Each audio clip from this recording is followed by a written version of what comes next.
This is STARCAST, the official podcast of your Billingham Stars. Watch and listen for the very latest news and interviews from within the Big Red Machine.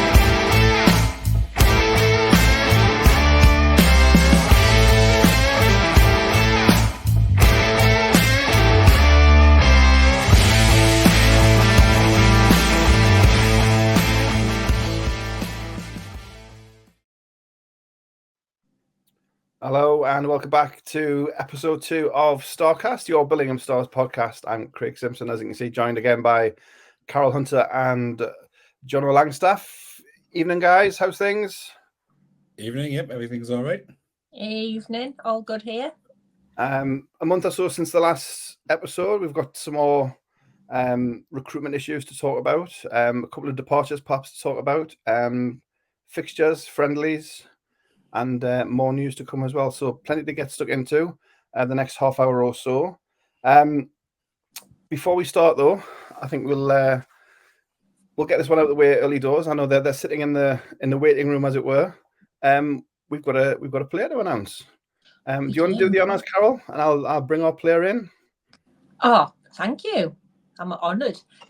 Yes, I think there's a great big gaping hole in our roster that everybody's been hoping and praying that we're going to fill with tonight's big reveal.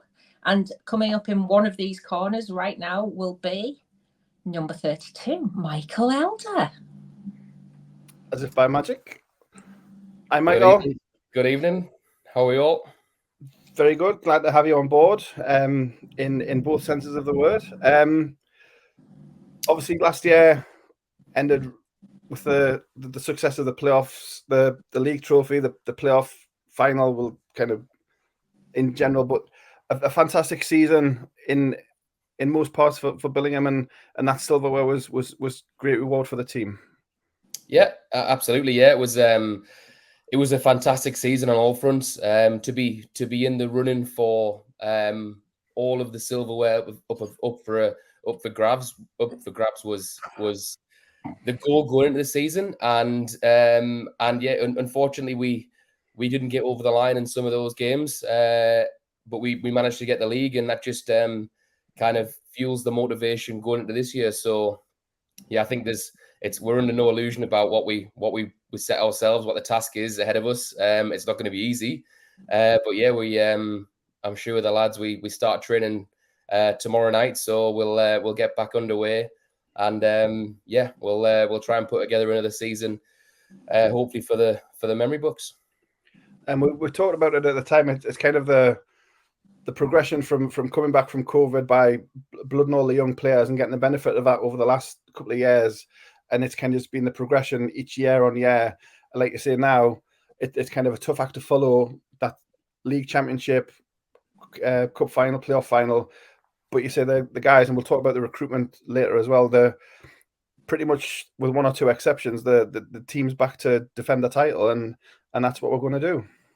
Yeah, absolutely. And yeah, it's going to be a challenge. I think looking around, a few of the signings in the league, I think Blackburn have put together another strong roster. And again, going into the final weeks of the season, I think they kind of hit their hot streak, and we fell into a bit of injury trouble to a few key players, which obviously you can't do anything about. But yeah, with a full team, I would like to say that we possibly might have took another cup or two, but we just got to play the team on the day. So yeah, hopefully everyone will be coming back tomorrow, hungry and healthy, and yeah, we'll give it another run. What's your standout moment from last season, Mikey? Do you have one? I mean,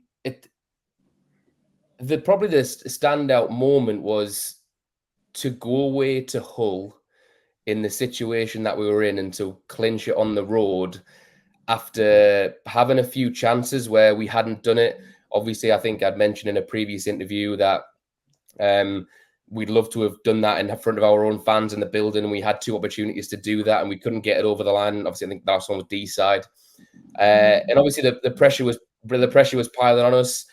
Injury trouble, lines changing around, things weren't going our way, adversity, backs against the wall, and we knew Hull had already beaten us the weekend prior. We gone down the whole start of the season and they'd beat us 4-2. So again, it was the toughest game, and I think it was probably the proudest moment because it was the best game of 60 minutes we'd played in a long. I know we went on that 16-game winning streak, which was phenomenal, and we played some great hockey in there. And sometimes we didn't play the best hockey, but we got the bounces to go our way. But I think as a complete 60 minutes, you can't look past that game. And it was just from everyone, from Brownie and goal to the defense, to the forwards. It was just everyone bought in, and it was a bit of a relief, but yeah, good celebrations. And like you say, we got to bring it back home the following night. Couldn't get the win, but to celebrate in front of the fans was also great. Jono, are you gonna come in? Yeah. I mean, I think I said something similar on my own podcast at the time of that whole game. It was just a phenomenal 60 minutes. I know we beat Solihull home ice at the start of that run where we won like 6 or 7-1. But that game at Hull, as I mentioned, it was just a phenomenal performance. We shut down, we attacked, we controlled the offensive zone where we needed to. We just felt like we were in control for the whole game. Tom was big when he had to be big, and to do it the way we did in a 3-0 shutout, it was just a phenomenal performance, and it was great to see the lads celebrate. I mean, you mentioned Tom a couple of times there. We're obviously going to talk about the roster.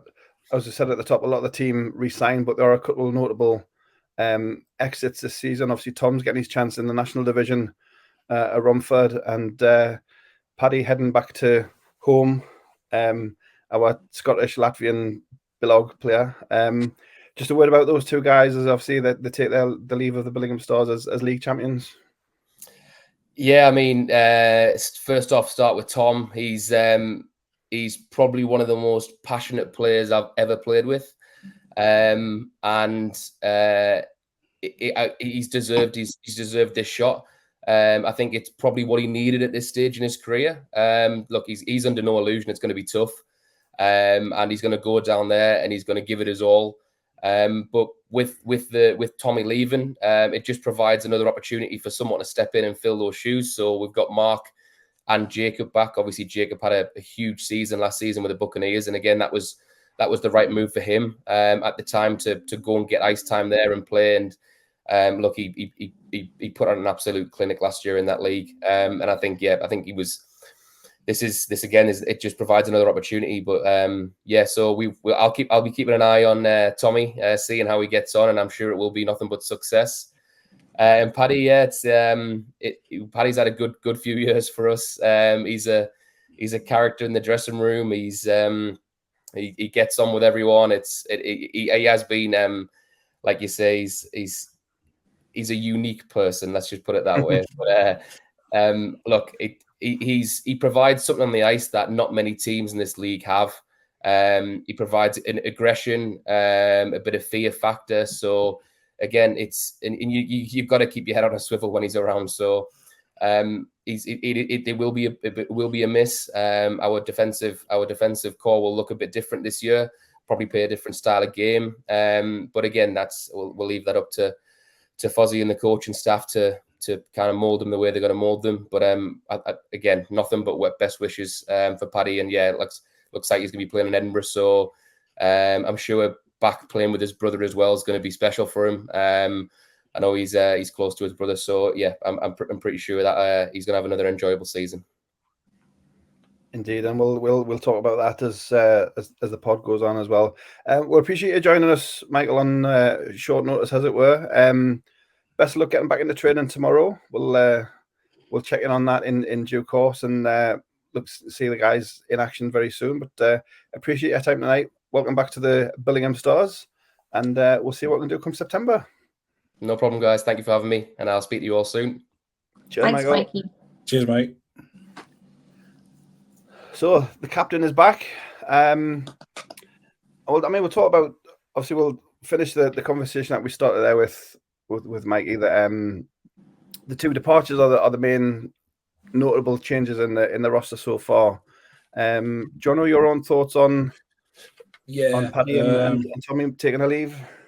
I've mentioned in a few areas that I think Paddy is going to be such a miss. Yeah, he has his faults. He's banned a lot of the time, but he just has that, like Mikey said, he's unique. He has that little bit of a fear factor. The young kids who play around him feel 6 foot tall when they're playing because they know he's got their back. So it'll be a different, like Mikey said, it'll be a different game for the D, and it might be just that they do play a very different type of puck game when the season starts. And as for Tom, where can you start? Since the reboot after COVID, I think he's been the best goalie in the league. He dominates night after night. He's a presence. He's a presence on the bench. You can hear him. He's a presence in the room. So that's something else that the team will have to cope with. And like Mikey said, yeah, I think Tom probably needed this, or his career could have just went stale, and he wouldn't improve and he wouldn't kick on, which is what all players, especially of that age, is what, 22, 23-year-old. You need a challenge and something to kickstart and just kick on and take your career to the next game. But again, it's left a huge opening for a young D-man to replace Paddy and step up with those minutes. And it's left the number one spot open for a netminder. And if anything, Carol, I'm the way we won the league, kind of ignored the last few weeks where we kind of stumbled over the line, but the way we won the league, the 16-game winning streak, in a way, I'm surprised teams from higher leagues didn't come looking for more of the Billingham Stars, and Tommy's the only real casualty we've had from that. Well, yeah, you could say that. Obviously, we're not a party to any conversations that have gone on behind the scenes. They may well have done, but hockey, as we all know, it's not professional at this level. Some of those offers just might not have been viable for the guys in terms of geography or work or whatever it might be. Yes, there are some players that you could look at and say they should possibly be trying to get to that high level, but maybe it's not this season, maybe it's next season. But certainly Tommy for sure needed to make this step. He said it himself for family reasons and for various other reasons. It meant an awful lot to him to win the championship with us, and he's done that. And I think to a certain extent that for him possibly felt like he'd kind of written that chapter and closed the book. So for him, I think it is a natural step to have achieved what he wanted to achieve with the Stars, and then to move on up to Romford, which it's a massive step for him. I sort of alluded to that earlier. Geographically, he's moving almost to the other end of the country. So not only does he have to cope with a higher level of hockey, but he has to cope with a move away from home, effectively. So massive good luck to him. I'm sure he'll be fine. It's a lot for him to cope with at this age, but I'm sure he'll smash it. He absolutely deserves this shot. Paddy, we kind of expected, I think, with the move to just 2 imports, and there was a certain argument that said that can we even afford to bring Paddy back when he does cost us. He does kind of sit on the sidelines for a certain amount of the season, but he is the loveliest guy. I know fans of other teams in the league have a completely different opinion of him for mostly for penalty and minutes reasons, but he is a superb guy off the ice. He's just lovely, and I hope he does amazing. Now he's got to go and play with his brother in Scotland. I think he'll be fine as well. Yeah, no, and we wish them both well, and we'll follow them from afar.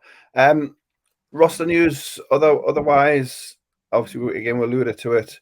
So the goalie tandem is Jacob and Mark Trunchbull. And then on the D side, after obviously Paddy's move away, Darren Stattersfield, who came back partway through the year with the Bucks, is stepping back up to the Billingham Stars. So that kind of bolsters the back end of it. Yeah, I think the Stats move is great. Really, he's shown what he can do at this level. He's a quality D-man. With Paddy not being here, we get some of that steel back with Darren as well. I do think that, I mean, this is completely no disrespect to the Bucks, but I do feel Darren is an N1 player. He's not an N2 player. And I'm personally am delighted to see him back. Jacob, what can you say about Jacob's last season? He was standout, and I'm delighted really that we've got the quality within the club to replace a keeper like Tom with a keeper like Jacob. I don't think there's any other clubs at our level that could do that. So brilliant. We've, in effect, you could say we've not really lost anything, and I think that's testament to the strength of the strength and depth in this club. Yeah, and it's just building on what we said when we were talking to Mikey there, Jono. The plan that was hatched 2-3 years ago after COVID, just to give the youngsters the ice time, and then this last year when the juniors wanted to launch a Division 2 team, it's just all created this perfect pathway that we're going to reap the benefits for, hopefully this season and seasons to come. Yeah, I think it's just made the Bucks have just made the life a little bit easier for the Stars organisation. Jacob, before the Bucks came along, was in a bit of a no man's land. He's a top keeper. He needs to play minutes. He needed time in between the pipes, but unfortunately, he did have Tom Brown in front of him. The Bucks came along, gave him a bit of a lifeline, and he absolutely dominated that division. Every game, he was a standout guy. And I think he put the team on his back at playoff weekend and won him that playoff title. It was sensational. Same for Darren. Been a big fan of him the last time he was with the Stars. It was a bit gutting to see him leave, but obviously he left for personal reasons to sort the lads have a life away from hockey. He's got that all in order. The Bucks again was his pathway back into hockey. He was a level above, a step above. He's got a very good hockey IQ. He does have good size on the blue line, so we still have that little bit of bite. And again, another welcome addition. Yeah, no, I'm excited to see them back in the Stars jerseys this season. Talking about see them in action. Since we last recorded, the fixtures have been put forth. Traditional, you could say the traditional curtain raiser, the Whitley Bay home and away, last weekend in August, so 31st and the 1st. Home leg at Billingham on the Saturday night. Ooh, but you know, that's the way it is.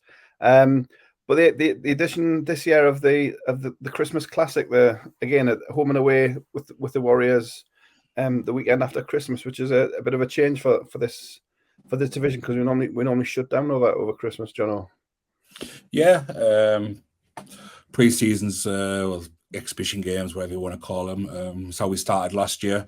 2 good competitive games, and it's going to be exactly the same again. Getting the lads ready for that week 1 of the league campaign.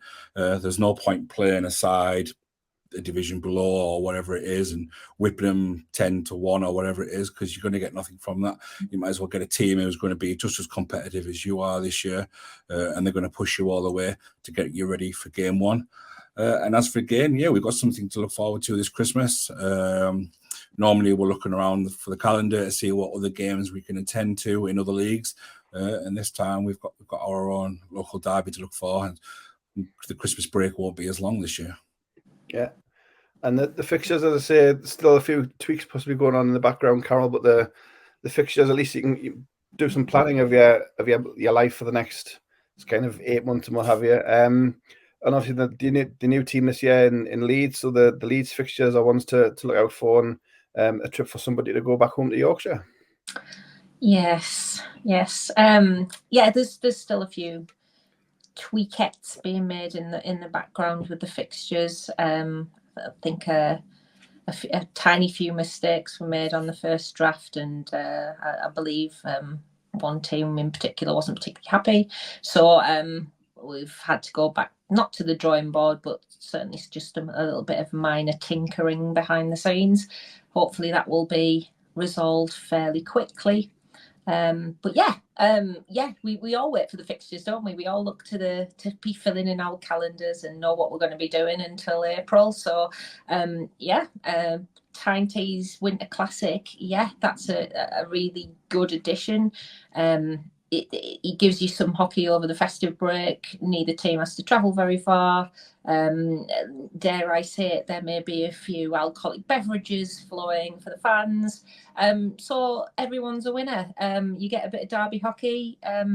You get out of going to see aunties and uncles that you don't particularly want to see. It's all. What could possibly go wrong? It's a win-win.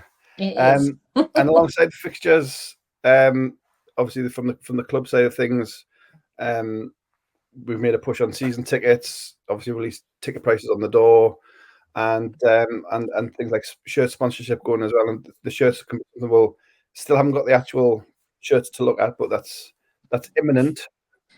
Apparently, yes, imminent. Doing a lot of heavy lifting in that sentence, but the season tickets and the shirt sponsorship seem to be going down well. Yeah, I mean, the lads set the stall out last season, so they've got that excitement. The excitement around the club's there. It was there last summer, heading into last season, knowing what was at stake and what potentially was going to be won. We got over the line with the league title, so it's created that excitement again. It's great value for money. It's a fantastic sport and entertainment for an evening's entertainment. It's a great price, and so fans are getting behind it again. The season tickets are going well, and I believe the shirts are going well as well. People are taking shirts without even seeing the design, so it just shows that the fans there are still wanting to support the club. Yeah, no, that's great. And the season tickets, initially when we released them, obviously people were kind of aghast at the price, but obviously you're getting 2 extra home games this season with the extra team in the league. So yes, there is an increase, but isn't everything going up in price these days? But like you say, the price to get your seat guaranteed, fast entry, your seat guaranteed every home game. It's a fantastic offer from the Billingham Stars. Always, I think everybody appreciates that. They see their own costs going up. Well, it's exactly the same for the running of an ice hockey team. That certainly doesn't get any cheaper, unfortunately. And at this level, you have to make sure that you've got the income to cover your costs. So I still think it's an absolute bargain for a whole evening's entertainment. If you compare it to other sports that you can go and watch in the area. So it's but by all means not expensive. Yeah. And as Mikey said, the back of the forum this week, so we get the skating legs on. We'll pop down from the media side. I'm sure we'll pop down and have a look and see how things are going on. Is anything else around the league kind of catching your interest? I know we talked before we started, Jono, honestly, there's been no real standout new signings, has it? Everybody's kind of re-upped last year's roster. Yeah, it's as you were from last year. All a bit boring, unless people are literally waiting for the very last second to make an announcement. But looking through elite prospects as I did before we start, just to make sure I hadn't missed anything. Rosters are getting full, and no, there's nothing stand out. So I think we're going to be in for a very, very interesting season. Yeah. And it's going to be the way last year finished, Carol. Obviously, we kind of fell over the line without a complete, like our middle six just disappeared through injury and illness and what have you. So if we have a fit team, obviously the way the other teams finished, like Blackburn finished really strongly, it's going to be a hell of a season to watch. Oh, absolutely! It's going to be really close. I think everybody knows that Blackburn will be the team to watch. Possibly they should have been the team to watch for a lot of last season, but for whatever reason they didn't seem to click until fairly late on in the season. I'm sure they won't make that mistake again. They've got arguably the league's best player in Adam Barnes. So I would say that they're possibly the team to watch. Obviously, other teams will say it's us because we're the reigning league champions, and yes, we will have a target on our backs. And yes, when fully fit, we are more than a match for anybody at this level. So it is going to be a really interesting team. Looking at the team season, looking at up the road. Well, at least I think we quipped before the recording started that they've signed the team they had 2 years ago. Happy days. We'll see how that pans out. They're in season 2 under Tony Hand's leadership, so perhaps they'll gel a little better this year. Who knows? They're a bit of a schizophrenic team to watch. Solihull, seen nothing from them that's new or interesting. Widnes seem to have lost half their team. Most of them gone to D side, I think. But there's certainly nobody that's made that big reveal that everybody else in the league sits up and goes, wow. Nobody's done that. So it's going to be really interesting. You could argue Nottingham Lions made that big announcement with Padalek, but he is 45 years old. So there is that. I mean, it's a standout name. It's a huge name. Yeah. It's Nottingham Lions and he's 45 years old. How much can he carry that team? Yeah, but the argument there is they've lost Yokoyama. So by the way, he's a better player than Yokoyama, but as you say, he's coming to the end of his playing career at least, and that is a very big sign. And my apologies to Nottingham Lions. That is one that everybody kind of went wow to, but how much of an influence he can be, because we all know one man doesn't make a team. We'll see. I think the jury's out. I mean, it'll be a big upgrade for them, obviously, like you say, on Yokoyama. Maybe he'll not be as quick, but coming down from the national to Division 1, maybe he doesn't need to be as quick, and his hockey brain will kind of get him through a lot of any issues and things. Before we go, any other business? I know we put out if anybody had any kind of questions to raise. Mike, you kind of alluded to it. One of the questions was asking about the coaching situation, and nothing actually officially been confirmed yet, Carol, I believe. But Michael just dropped the bomb that Fozzie's still around. As a league-winning coach. Yeah, big reveal. So no, we've not confirmed our coaching setup as yet, but I expect that within the next few days. So watch our socials, people. Yeah, and talking of socials, somebody was talking about obviously the following on socials, but the Billingham Stars news page on the website as well. Will that be getting resurrected once we have news? Yes. Yes, there's movements going on behind the scenes with the website. I'm not at liberty to say more. There you go, and that is your exclusive here on the STARCAST. Do you have any other business before we wrap up this undisclosed evening of the week? Although Mike, you said it's trading tomorrow, so people can guess what day of the week we're recording, but never mind. Yeah, no, all quiet from my end. What's happening with the STARCAST, John? I've seen some branding going on. What's going on there? The STARCAST, we're on it. Stick to the pod. Yes, one podcast at a time. Yeah, I've had a friend who's cleaned everything up for me, made things a little bit shinier. It's just waiting to get that 5 minutes of time now to get an episode out there. I will be jumping on probably either end of this week, early next week, to get an episode out just to cover what's happened so far in the summer and getting ready for a new season starting in 3 weeks' time? Is it 4 weeks' time? 3 weeks' time. So back to weekly episodes once we're up and running. Sounds good. We shall be following on with interest. And Carol, from the media team, as I say, we've got hopefully the fixtures. We'll have the shirt reveal as soon as we can, and as soon as we have either a picture or the actual shirt or whatever we can do, we'll have something for people, and we'll get things up and running near the start of the season with regular episodes of this podcast, but also our regular media output. I'm sure will be up and running again very soon. Yeah, I've already started fishing around for a few willing victims for this particular podcast. So I've had one volunteer themselves, let's say. So I'm going to be searching around for a few more. So players beware. We'll be making sure you join in occasionally. I might just have a Billingham legend is also willing to participate 20 minutes of his time for the podcast as well. Don't be revealing names at this stage, Jono. No, we have to keep them up. We have to keep everybody hooked.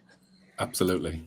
Yeah, no, that sounds really good. Well, if there's no any other business, we'll just leave it there for this edition. We'll come back, as I say, in 2-3 weeks' time, probably on the eve of the season. Looking ahead to when the games actually start getting ready to play the game, shall we say? For some reason, just before the pre-season games, I reckon. Talking is a bit of an issue when you're talking on a podcast, but anyway, we'll get it sorted when I'll get into pre-season form before too long, I'm sure. But for Carol and Jono, thank you very much. Thanks to Mikey for joining us earlier. He is back. Thanks to the guest star that popped in earlier as well. The guests made their presence known. Yes. Can't be with they'd be a regular guest feature. That's brilliant. But thanks for everybody who's tuning in. First episode was a bit of a success. I know we released it on a Tuesday night in the middle of the season when nothing was happening, but it did reach number 1 in the Apple Podcast Ice Hockey charts. Yeah, thank you for everyone for listening. Which no other NIHL Division 1 North team has done yet, I'll say. But thanks everybody for listening. Thanks for the feedback. Once we release it and we're up against proper hockey podcasts, we might not get as high in the league, but who knows? It's ours to dream. But Jono, Carol, thanks for your time tonight, and thanks everybody for watching, listening, whatever you're doing, and we'll talk to you soon. Thank you for being part of this episode of STARCAST, the official podcast of your Billingham Stars. Remember to like and share this episode, send a review where you can, and follow us on social media for the very latest news and to find out when the next STARCAST will drop.